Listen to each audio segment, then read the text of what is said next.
النهارده احنا موجودين معاكم من جوه ايفنت هامات بروبرتيز. هامات بروبرتيز بتطلق مشروعها الجديد، مشروع بليك. مشروع مميز مختلف. احنا بندور في السوق العقاري على منتج بالمواصفات دي، وهنعرف النهارده مواصفات بليك وليه هو مختلف عن اي مشروع من المطروحين حوالين بليك. وهنعرف اكتر عن شركة هامات بروبرتيز اللي ماشية بسلوجن هامات هتسيب في التاريخ علامات. وعشان اسيب في التاريخ علامة لازم يبقى عندي حاجات مميزة ومختلفة. هامات قررت ان هي تروح لدماغ العميل، مش دماغ العميل اللي تروح للمشروع او للمنتج، لا، فكرت العميل بيدور على ايه وراحت عملت اللي العميل بيدور عليه، عشان بمنتهى السهولة العميل يلاقي كل اللي هو عايزه. هامات وفرت كل المعادلات الصعبة. العقد، ودي نقطة مهمة قوي في زماننا ده، العقد المميز اللي بيضمن حقوق العميل قبل المطور. سابقة الأعمال القوية اللي على سنين طويلة تتخطى ال 15 سنة. كمان مشروع بمساحات مميزة ونظام سداد منافس جدا وعلى فترات سداد طويلة جدا. ولسه في مميزات أكتر هنعرفها في أنظمة السداد من خلال لقاءاتنا النهاردة مع قيادات شركة هامات. وهنبدأ بباشمهندس صابر سلامة، كو فاوندر شركة هامات. ازاي حضرتك؟ والف مبروك مبدئيا على مشروع مميز وقوي وفيه كل الميزات اللي احنا يا دوبك هنعرف تفاصيل عنها النهارده. اهلا بيك، اهلا وسهلا، تشرف. آه مبدئيا عايزه اعرف من حضرتك شركه هامات اللي نعرفه عنها ان هي شركه كبيره ليها سابقه اعمال قويه جدا، ليها تسليم لناس عايشه وساكنه بالفعل في 52 مشروع. ودايما بقولها كلمه مهمه، في فرق بين اني ابني وفرق بين اني اشغل. حضرتك شغلت 52 مشروع سابق. 52 مشروع سكني كنا شغالين فيه، وعندنا بلس 90 شارع 90 الشمالي. حلو قوي. ده مشروع تقريبا مبني بالفعل. ده 90% خلصان، وفي التشطيبات دلوقتي اشتغل في الواجهات خلاص الحمد لله. والعملاء يعني المفروض يستلموا يمكن يعني ميعادهم سنه او سنه ونص. طبعا احنا بنخلص قبل الفتره دي. عندنا شركه تشغيل قويه الحمد لله معانا. يعني حضرتك هتسلم قبل ميعادك؟ قبل ميعادي احنا طبعا. اتعودنا نستلم يا في الميعاد ونفرح يا بعد الميعاد. لا لا لا لا، قبل الميعاد بتاعنا. بيجي النهارده العميل الحمد لله من مشروع بيجي معانا مشروع تاني بيستثمر في المشروع الثالث. احنا رايحين العاصمه، احنا جايين معاكم في العاصمه. المشروع الجديد بليك برضه حضرتك اللي هتأجر الوحدة؟ احنا اللي هنأجر الوحده. حلو اداره أوي. التشغيل معانا زي بلاش 90، زي ذا لينك. كل المشاريع واحد عندنا، كل العملاء عندنا بتساوي واحد في اداره التشغيل. طب حضرتك بتختار اللوكيشنز بتاعتك ازاي؟ لان اللوكيشنز بصراحه كلها مميزه جدا، يعني سواء 90 الشمالي طبعا ده موقع اصلا ما نلاقيهوش في السوق كتير، سواء انه على محور الامل مشروع ذا لينك، خصوصا بالاسعار اللي ذا لينك نزلت بيها الافتتاح بتاعها، ومشروع بليك اللي هو بقى ايه، جه غير قواعد اللعبه. لو لسه هيتغير في مشاريع تانية كمان. احنا بناخد في الاماكن اللي هي فيها تشغيل فعلي. بالظبط. انت النهارده لما تيجي تتكلمين على محور الامل، انا ايه اللي جنب محور الامل؟ انا جاي من طريق السويس، ده واحد. المدينه الرياضيه عندي كان معمول فيها كاس العالم، لحد دلوقتي بيتعمل فيها بطولات. عندي الار 2 والار 3. خلينا نقول ان التجاري والاداري هو اعلى استثمار في العقار، فاللي بيجي عند حضرتك المستثمر الصريح، انا جاي استثمر فلوس. فاللي اشترى من حضرتك في ذا لينك من ساعه التسكين لحد دلوقتي اللي هو فتره 6 7 شهور، كسب قد ايه؟ كام في المية تقريبا؟ مش بالاسعار، بكام في المية؟ 25% من 30%. احنا بنتكلم على اول سنه. اول سنه يعني من 25 ل 30% مكسب في سعر الوحده بتاعه. يعني كسب زياده عن ثمن وحدته 30% في شهور. في شهور. انا من وجهة نظري انه هامات في اختيارها اللوكيشن بليك كانت بره الصندوق خالص، لانه عاده العميل لما بيجي يشتري في العاصمه الاداريه بيقول لسه بعيد، لسه شويه، لسه العاصمه قدام السين عشان تشتغل. شركه هامات خدت بليك في موقع اللي هو هيشتغل دلوقتي. الار 3 ساكن والناس عايشه، مدارس شغاله، جامعات شغاله، جوامع شغاله. هو كمان واخد فيو على الار 3 وفيو على البرج الايقوني. والبرج الايقوني فده مديله دبل فيو. فهو ده دبل فيو. فانا ببص لمصلحه العميل، انا عايز اشغل، مش واخد عشان اقول للعميل والله بعد 4 سنين هسلمك. طب انا لسه المرافق، لا انا كل الحمد لله حاجه موجوده، المرافق موجوده والتشغيلات موجوده وحطت البنزين شغاله قدام الحمد لله. نفس برضو كان ذا لينك برضو نفس الوضع، مدارس وكل اماكن تشغيل، مفيش اي مشكله عندنا. وبعدين انت برضو سريع جدا في الاجراءات، انت تقريبا ذا لينك خدت رخصه حفر في شهور. مفيش وده ما بيحصلش في العاصمه 4 5 كتير. شهور او 6 شهور، لا طبعا، لا لا. ما ده ما بيحصلش في العاصمه. وبنستعجل، لا لا لا، الحمد لله. بقول لك احنا الزلنك ان شاء الله الاسبوع الجاي ان شاء الله هتشوف الشغل بتاعنا والمعدات بتاعتنا وكل حاجه. احنا متشرفين بيك النهارده، والف شرفنا. الف مبروك. الله يبارك فيك. ونتمنى ان السوق العقاري يبقى فيه مشاريع زي بليك كتير، ومطورين بفكر هامات كتير. بشكر حضرتك، منورنا. شكرا شكرا. والف الف مبروك. الله يبارك فيك. وشرف لينا ان احنا مع حضراتكم المشاريع الجايه ان شاء الله مع بعض ان شاء الله. شكرا. شكرا.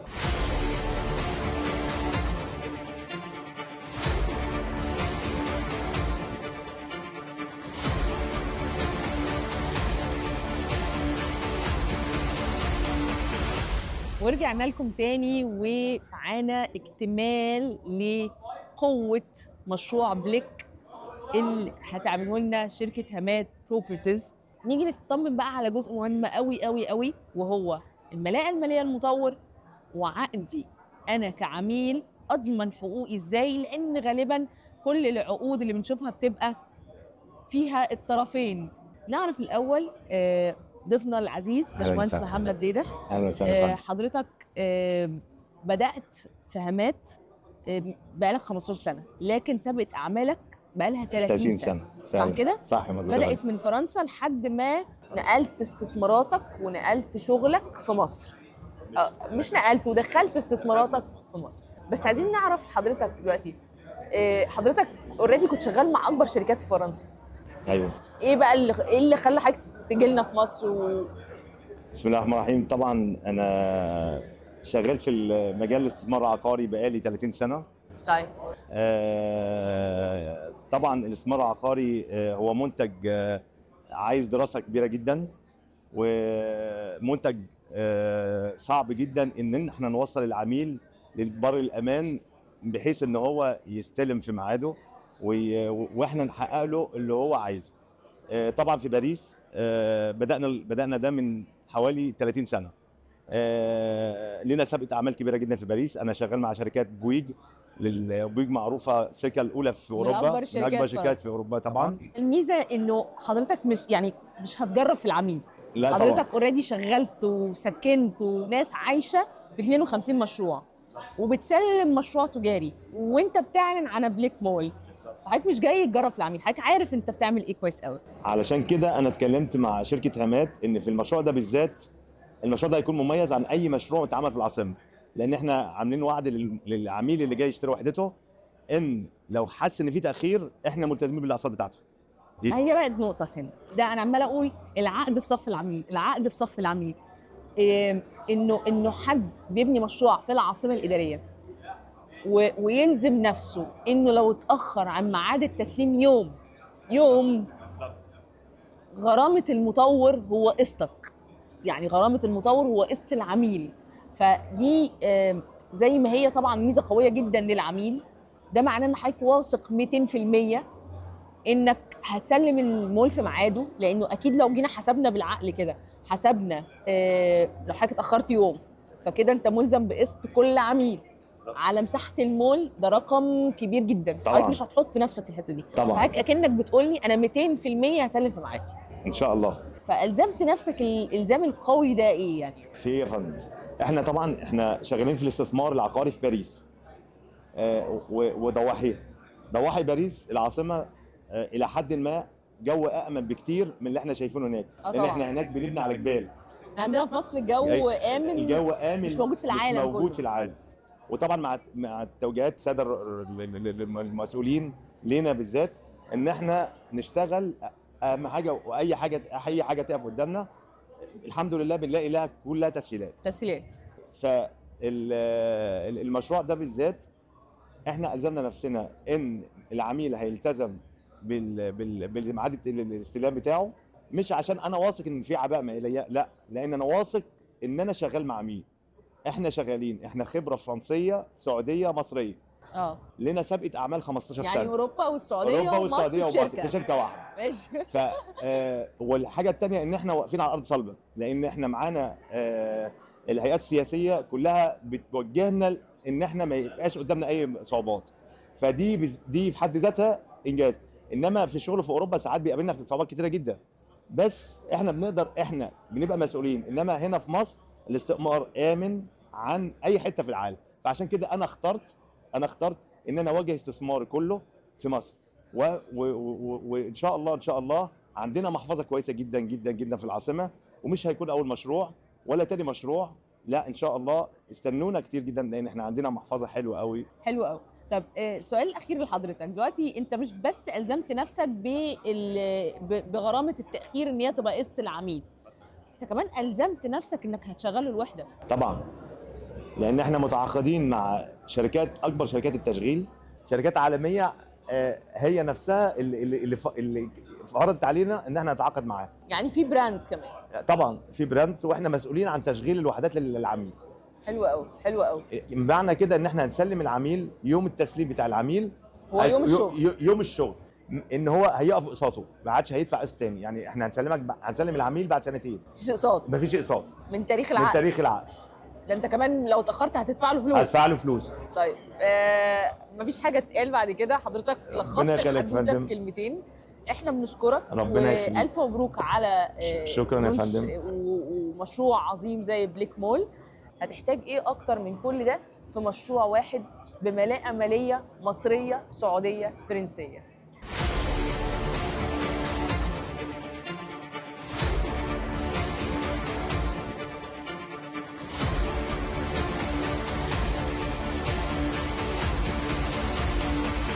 مكملين معاكم من حفل اطلاق مشروع بليك من شركه همات بروبرتيز. دخلنا بقى في الصعب، هنعرف من دكتور طارق حجاج. ازي حضرتك؟ ايه الاخبار؟ رئيس القطاع التجاري لشركه همات بروبرتيز. اهلا وسهلا. استاذ طارق، هسالك بقى سؤال مهم قوي. انت عملت كل الحاجات دي ورحت مصعبها على نفسك لاقصى درجه، رحت مديني سعر متر هيبدا من 75,000 جنيه، 75,000 جنيه، وانت ملزم بالتشغيل اللي هو الايجار الالزامي. الايجار الالزامي اللي احنا عارفين انه سعره بيبقى، سعر المتر لازم يبقى عالي عشان اعرف اعمل ايجار الزامي. صح. رحت انت عامل لي 75,000 صح بايجار الزامي. مظبوط. وكمان الزمت نفسك انك لو ما اجرتش الوحده برضه تدفع للعميل القسط. انت مظبوط. مصر تدفع القسط. مظبوط. فعملت معادله صعبه جدا، وهي 75,000 مع الايجار الالزامي. ممكن عارفه تعملها ازاي؟ الموضوع مش صعب للدرجه ما الناس متخيله، لان احنا اللي ساعدنا قوي في الموضوع دوت الدراسه الكافيه اللي احنا عملناها لمشروع بليك في المكان ده بالتحديد. ان احنا لما جينا اخترنا الاماكن، قعدنا نفاضل الاول ما بين الاماكن اللي احنا عايزين نبتدي المشروع الثالث لينا فيها، وخصوصا في العاصمه الاداريه. فاحنا فكرنا هنا بدماغ المستثمر والاند يوزر. هو احنا بنتكلم على مكان اداري، يعني هو ليه تفاصيل معينه عايز تكون موجوده في المكان بتاعه، اهمها سهوله الوصول ليها، سهوله المواصلات، في كثافه سكانيه جنبها، في خدمات تقدر تساعد الموظفين او اصحاب الاستثمارات في المكان دوت ان هم يقدروا يشغلوا في اقرب وقت وضامن تشغيله. وعشان كده تخابط بالاند يوزر عشان اوريدي المكان شغال بالزبط. وعايش وكل حاجه حواليه شغاله. بالظبط. والمستثمر عشان انت مديله لوكيشن وعقد قوي ومساحات مميزه و 75,000 وايجار الزامي. بالظبط. فالمعادله دي لما جينا فنطناها كده مع بعض كده كبورد وكمبيعات وتسويق، لقينا والفاينانس برضو كان دورهم قوي جدا طبعا في الموضوع دوت، لقينا ان احنا يعني حققنا تقريبا المعادله الصعبه. هامش ربح معقول، ما رحناش بعيد قوي يعني زي ما ناس كتير فاكره ان الديفلوبرز بتعمل كده. احنا خدنا الموضوع دوت ان احنا نبعد عن الحته دي شويه، زائد ان احنا جبنا المكان ده بيكون اقوى تشغيل ليه، لان النهارده هتخش تبص على الارض حتى وهي لسه مستلمين الارض دلوقتي، كثافه سكانيه غير عاديه موجوده اوريدي في المكان. فبمجرد ان انت هتستلم وحدتك، المكان اصلا مستنيك، يعني هي طبيعه المكان مستني تشغيلك. فانا ما عنديش مشكله في التشغيل ده نهائي ولا خايف منه خالص. سواء عشان كده واثق من الحته اللي انت هتأجر لوحدك. جدا جدا. يعني الصف اللي انا فيه ده تقريبا هو اول صف على الار 3، مش اقل من 5 مدارس شغالين النهارده. طب انت اكيد مش هتستمر على 75,000 دي كتير. ما بنبتدي الى بس انا اوعد ان احنا مش هنروح باسعار بعيده قوي عن الناس، لان احنا فعلا هنشغل، وفعلا المكان واعد جدا جدا، وفي نفس الوقت احنا مع سعر السوق. احنا لا برضو من الى، وهتمشي بسيكونس بالراحه. بهمش وده سيكونس احنا جربناه مع هامات في ذا لينك. صح انتوا طلعتوا تدريجي يعني 75 80 يعني مظبوط. تطلعوا بشكل منطقي، مش مظبوط. العلو الرهيب، وده مظبوط. شفناه فعلا في مشروع ذا لينك في اللونش مظبوط. اللي فات. لكن قصدي انه اكيد الاسعار دي مش هتقعد فتره طويله مطروحه، يعني دي اسعار لونش مظبوط مده وتروح. مظبوط. واحنا طالعين الاسعار اللونش دي مش انا مش هقول لك عدد محدود بمعنى 10 وحدات ولا حاجه زي كده، لا فاتحين عدد محترم قوي بالاسعار دي كمان. يعني نقدر نقول ان استثمارنا مع هامات في بليك مول مش قصير المدى ده في نفس اليوم. ليه؟ لان انا هشتري النهارده بال 75، هي كمان اسبوعين 3 مش هتبقى بالسعر ده خالص. ده مش قصير، ده بص قصير يعني جداً. حتى لو انا ما علتش سعر اوكي، انا اوريدي خلاص المنطقه سعرها عالي جامد، يعني المنطقه سعرها عالي جامد. يعني انا اصدقائي في المجال بيقولوا لي مش حاسس ان انت اقل شويه. طب المساحات بقى، كل الحاجات الحلوه دي اكيد بقى المساحات وضعها ايه؟ يعني نلاقي بقى المساحات كبيره ولا هتعمل فيها ايه؟ من اول بس لازم تعوضها في حاجه، فالمساحات لا عامله ازاي بقى؟ المساحات عندنا متوسط ال 30 و 35 متر، وعندنا 45 متر، وفي كمان 75 ومساحات يعني انت بادئ من 30 متر. يعني انا ممكن امتلك وحده في بليك مول 30 متر، ادفع اقساط لحد ميعاد التسليم وما ادفعش تاني وتاجرها لي، ولو اتاخرت عليا يوم تدفع لي القسط بتاعي. وممكن اقل من 30 كمان، بس عدد قليل قوي. وممكن اقل من 30 متر بالظبط. عدد قليل جدا اللي موجود يعني. طيب احنا طبعا مبسوطين ان احنا معاكم النهارده، ومبسوطين من مشروع بليك، لانه بيخاطب فعلا السوق في توقيت احنا محتاجين نشوف مشروع ازاي. يعني السوق العقاري محتاج المطور الواثق من نفسه قوي دوت، محتاجين المشروع اللي كله مميزات استثماريه بره الصندوق، مختلف، مفيش اختيارات. يعني هو تقريبا نازل بسعر متر اقل من مشروعات تانية مش الزمت نفسها بقسط العميل في غرامه التاخير، ومش عامله لي ايجار الزامي. فاستاذ طارق انتوا عاملين مشروع هايل. شكرا استاذ طارق. ميرسي ليك. نورتني. ميرسي ليك.